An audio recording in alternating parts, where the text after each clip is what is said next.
Fitness has helped me to be a better dad, a husband, and better at my job. I want to give that gift to others. So I've created a garage gym, but the problem is we're packed. So I'm going to get on the airplane, I'm going to go to New York City, I'm going to visit the Black Box, unofficially the largest CrossFit gym in the world. Let's see how they do it right after this. Not too long ago, I had let it go. 50 pounds overweight and going into my 30s, I had to do something to turn things around. With a garage, a few heavy things, and a group of friends, I'm trying to discover for myself the truth about fitness.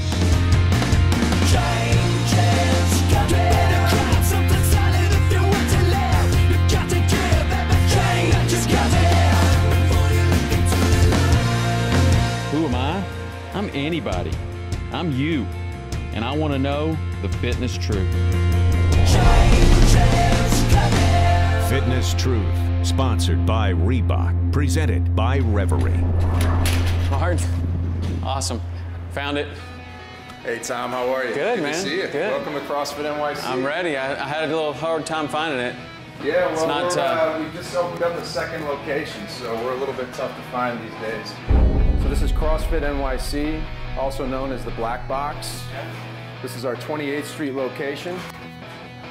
We've actually just opened up. This is really the third location for this box.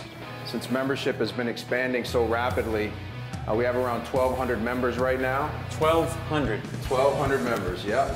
I've never been to a CrossFit gym with that many members. There's no, I don't even think I've come close. Well, That's amazing. It's a lot of fun here, especially in the evenings.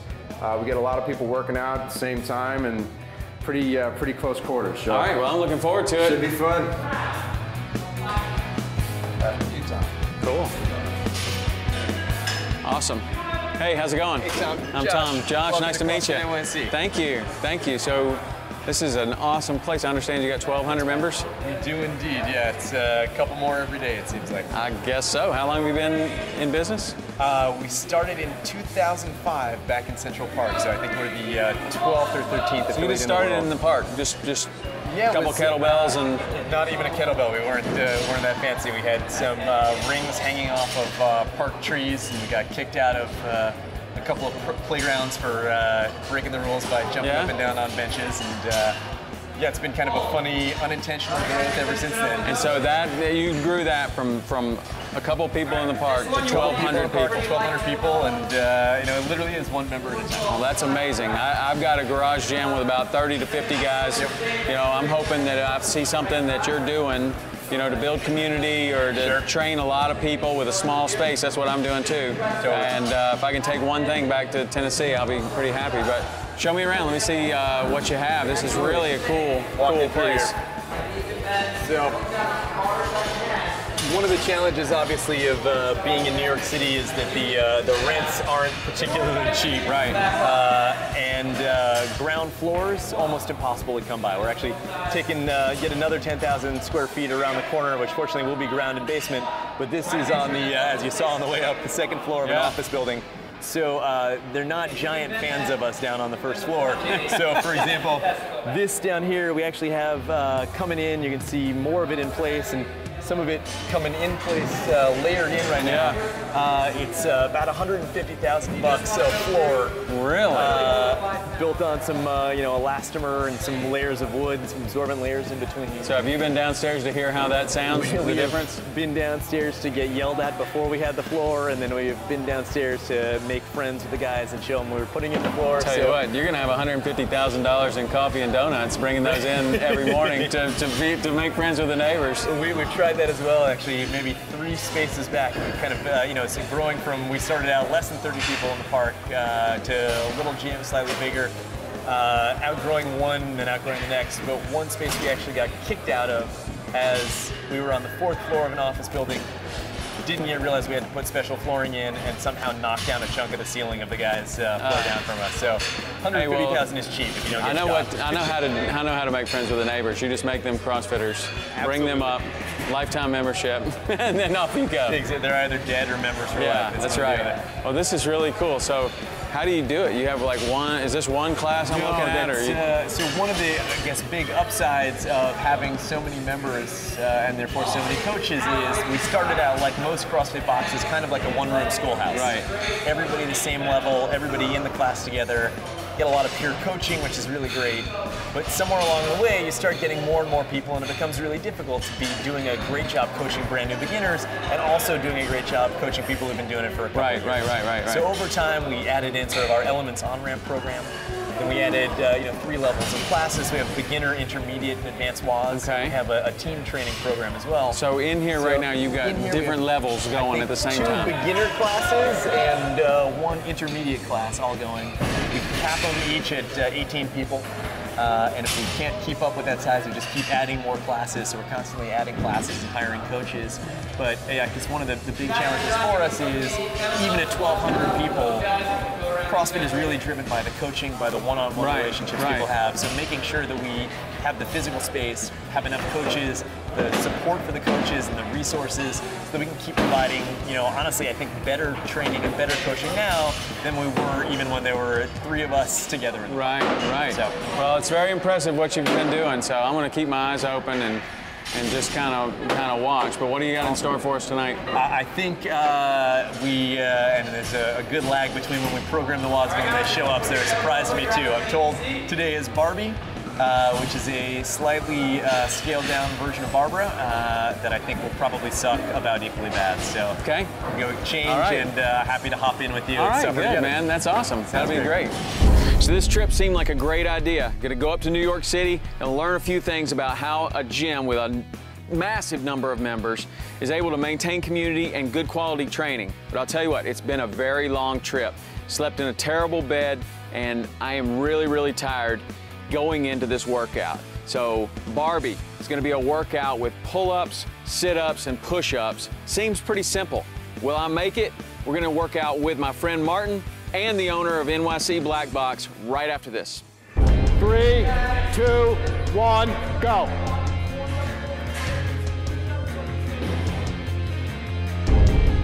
Fitness Truth, presented by Reverie. Sleep well tonight, perform better tomorrow.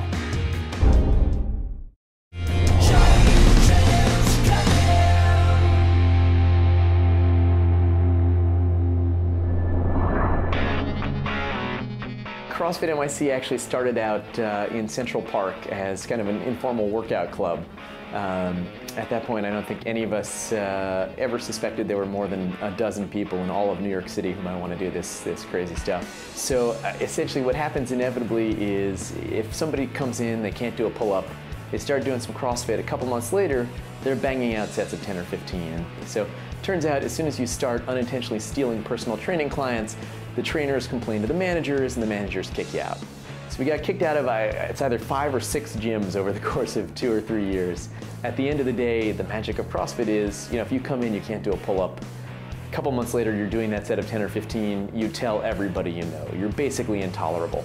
And so, essentially we found that every one of our members brings in a couple more members, and those bring in a couple more. And so it's not that we grow 5 members a month or 10 members a month.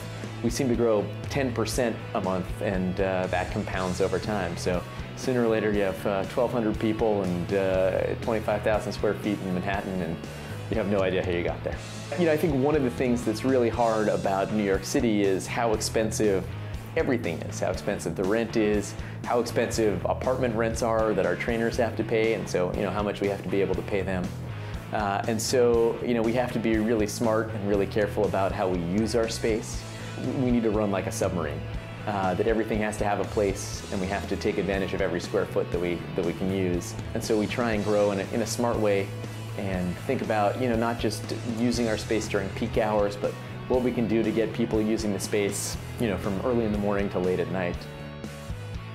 I think there are 3 parts to what make CrossFit interesting and exciting. One is the results. The people reliably, our name is the Black Box for that reason. You don't need to understand what's going on, you just need to come and put your work in as the input, and we can give you consistent, reliable results as an output. And I think that's really appealing to people who often go to the gym a couple times a week and at the end of the year are lifting exactly as much as they were you know, at the start of the year, and by definition aren't any stronger, are on the treadmill at the same speed as they were a year ago, and really haven't progressed at all. So I think one part is just getting people in better shape. I think a second part of it is it's more fun. I think, you know, we see our members laughing, having a good time, egging each other on, giving each other crap. And I think that our members look forward to coming to the gym, which is not something that most people can say. And then finally, you know, there is that sense of community and making sure that the gym is a place where people know each other's names and where people want to hang out with each other outside of the gym. You know, I think all three of those things you don't find in a regular gym, and all three of those make us stand out. You know, at this point, we don't have, honestly, specific milestones that we're shooting for in terms of number of members, in terms of amount of revenue, but we do have really clear ideas in terms of what we want to be able to provide in a class. So we have very strong ideas about the amount of space and equipment that we need per member, the amount of coaches that we need per class, the convenience that we want to be able to provide. So the people starting, you know, 5 in the morning all the way through to 10 at night could be showing up and hopping into a WOD that's starting in 15 minutes. So, you know, I think starting honestly with an eye a little bit on the bottom line, but more of our attention on just trying to be a great gym seems to have been what's gotten us here, and I think it's kind of our plan going forward as well. When I sleep in my own bed, eat the food that I want to eat, I am operating at peak performance. When I travel, like this trip to New York City, sleep in a terrible bed, don't get a lot of sleep, and I feel like I do right before this workout. I don't even know if I'm going to make it through, but I'm going to give it a try.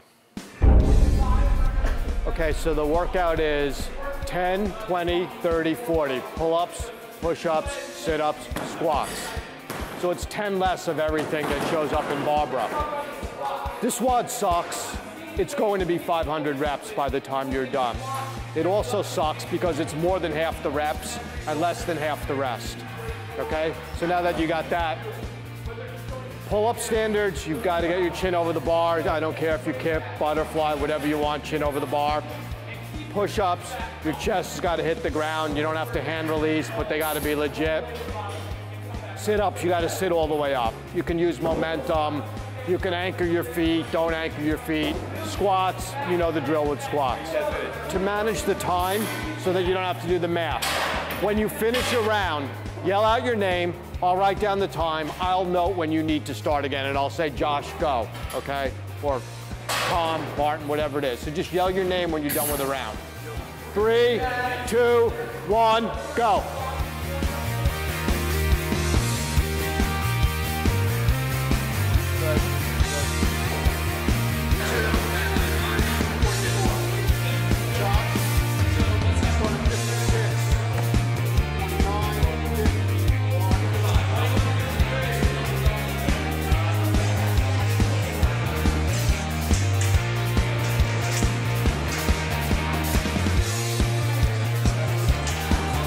A little lower, Martin.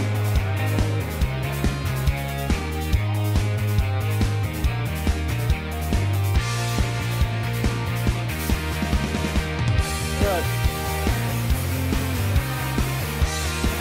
150, 151.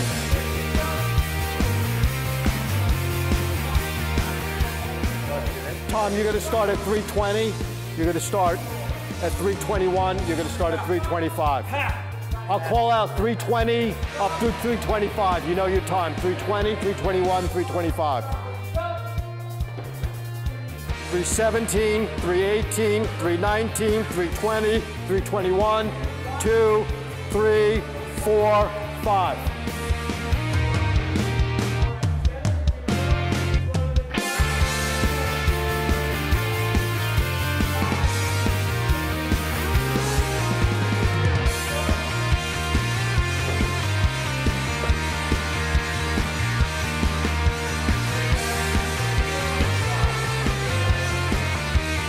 Open up at the top. It's not going to look good if you don't pause at the top a 1/10 of a second. Yes, better.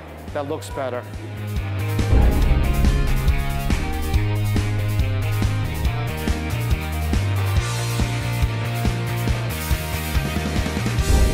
Fitness Truth is brought to you by Reebok. The sport of fitness has arrived.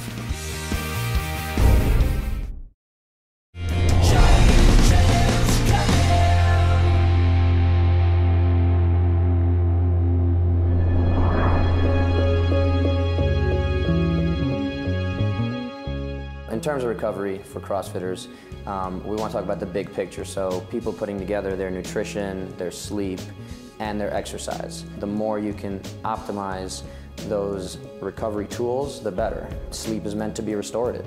So one of the things that sleep can do, where people don't get enough sleep, is they're skipping out on that recovery period. My patients who are weekend warriors but travel from their work, and they never get a chance, particularly if they wind up getting surgery and recovery, they never give that chance for their body to recover.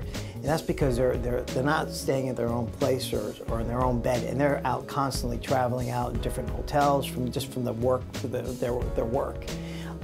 Those patients, I realize, require more counseling and a longer recovery period. So I think it's important to actually get the proper rest for your body to heal, and that usually occurs during at nighttime.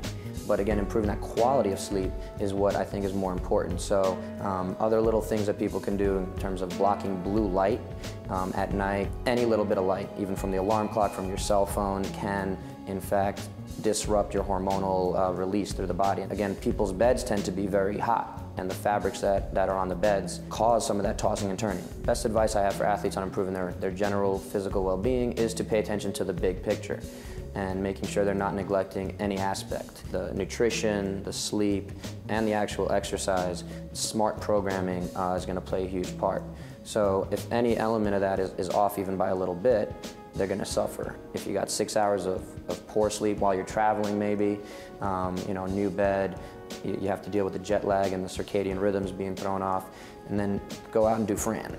Go out and do a workout, see how long it takes you to do 100 push-ups, whatever the workout is, and compare that to when you get a good night's sleep and how you're doing when you're consistently getting good night's sleep. Even that one night of bad sleep generally has been shown to throw off any kind of performance measures, along with basically putting you in a state of hormonal imbalance, and your body's basically just reeling. I have patients that come in presenting with symptoms from after they notice a change in their sleeping pattern or changing even in the mattress that they use. So I encourage them to go back to the mattress they were using before, or change the mattress to a different surface area, because that affects the pressure on the joint. And when we've done that, we've noticed their symptoms improve. We don't go any further than that. So what you sleep on is very important. In terms of sleep in particular, it really comes down to finding a rhythm and getting consistency. Just like CrossFit, you want to be consistent. And I've been doing CrossFit now for 2 years, and I've never once had an injury. And I attribute that to being smart about my training, being smart about my sleep, being smart about my nutrition. I consider sleep to be one of the most important pieces of recovering and maximizing what your body can do, so everyone should invest in their rest.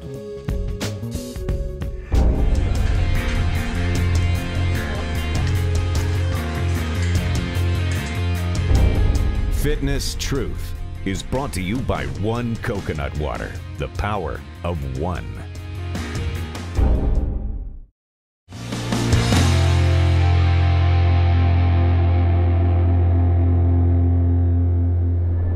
So this trip is really wearing on me, with a lot of travel. I'm tired. I don't know if I'm gonna make it through this workout, and I have some goals of how I would like to do.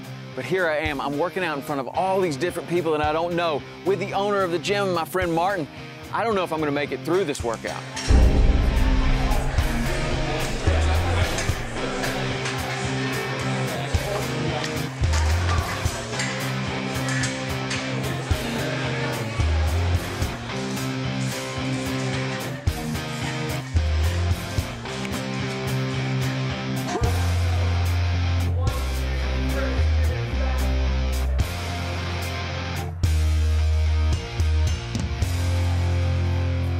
$16.39, you're done, right?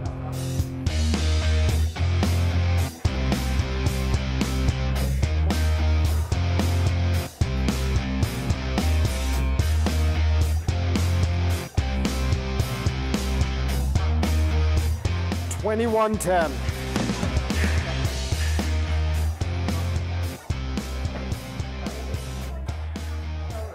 So your total time was $16.39. Okay. That includes 6 minutes of rest. Right. So the time you spent working was $10.39. Okay. And to give you perspective, 10 minutes is 600 seconds. And 639 seconds is 500 reps. Okay. Is that good? It's great. It's great. I mean, it's great. You're very consistent. You didn't go out too fast, or another way to put it is, you were able to keep up with the speed that you went out at. I would think on some of the other guys, they may have gone out a little fast, so doing the first 20 pull-ups, push-ups unbroken, and the last one in 8 or 9 sets really cool, is a suboptimal strategy. I just work out by myself or with all the people are working out with me. We're all just working out, so we just look at the clock right at the end. Yeah. And it's like, you don't get that data, so that's really interesting. I appreciate you Sure, showing my me pleasure, that. my pleasure. You know, the group that I have here at my garage is really important to me, and I want to do the best job I can in giving them a valuable experience. And what that'll do is, if they are getting good results out of it, they're going to keep coming back. And selfishly, that makes it easier for me to continue my workouts, is to have great people around me. So taking a trip up to New York City and learning how you can put 1,200 people through a space that's really no bigger than what we have here was very valuable to me, because what that allows me to do is keep the level of training really high so that all of my friends really can get out of this what we're looking for. And that is simply having ultimate fitness so that we can be better at our jobs, a better husband, and a better father for our kids.